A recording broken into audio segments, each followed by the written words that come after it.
नको ना टेन्शन घेऊस. येतील ते दोघे. आले काय? कालपासून बाहेर पडले तू का अजून आले नाही? कुठे राहिले? सगळं नीट असेल ना? चौधरी जरा परत एकदा फोन लावून बघावा. हो लावतोय पण लागतच नाही ना फोन. वहिनी तुम्ही शांत व्हा, येतील ते. अहो फोन नाही लागत म्हणजे नेटवर्कचा प्रॉब्लेम असेल. माझं नेमका कसा प्रॉब्लेम झाला? हा? हे सलील काय करतोय? लाव ना फोन. फोनवरच मम्मी नाही उचलत तर काय करू? चुकलं, माझं चुकलं. मी त्यांना जाऊ दिलं नसतं ते काहीच झालं नसतं. माझं चुकलं. सलील हे कोण तू इकडे? काय आपण गाड्या काढून निघूया का? हे बघ 4 ठिकाणी शोधून पाहिले, त्याच्याबद्दल काहीतरी समजेन तरी. इकडे थांबून काहीच होणार नाही. ठीक आहे, तसंही थांबण्यात काही पॉईंट नाही. निघूयात आपण. सलील जा जा तू. चल. अरे मागे हो. काय?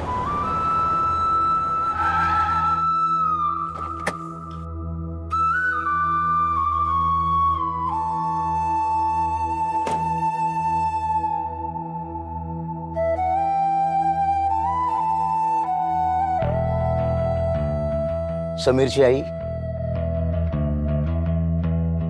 हो मीच समीरची आई. आई अहो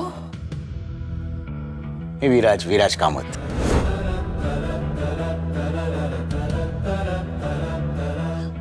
आपण या आधी कधी असे समोरासमोर भेटलो नाही आहोत,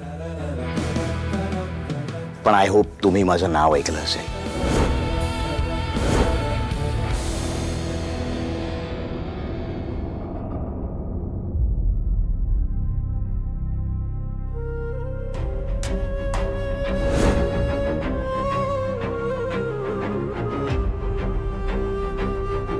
आई अहो काय सांगू तुम्हाला, समीर आणि माझी खूप जुनी ओळख. पण तरी या समर्पिता किचनच्या उद्घाटनाला मला काही येता आलं नाही. वाईट वाटलं. म्हटलं त्याच्या व्यवसायाची सुरुवात काही आपल्याला बघता आली नाही.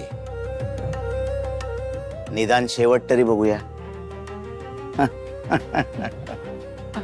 हे बघ म्हणून आलोय.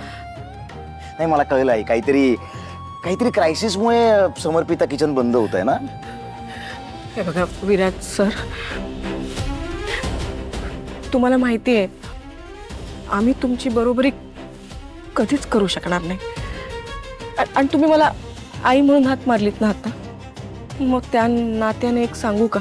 प्लीज. ते आधी जे काही झालं ना ते आधीचं सगळं विसरून जाऊया ना प्लीज. आई तुम्हाला असं वाटतंय का की समर्पिता किचन बंद होण्यामागे माझा हात वगैरे आहे?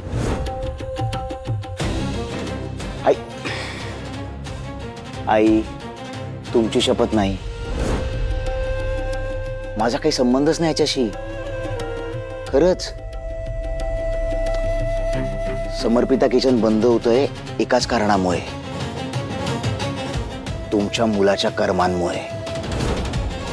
तुमच्या मुलाचे कर्म नडतायत. खोटं बोलताय तुम्ही.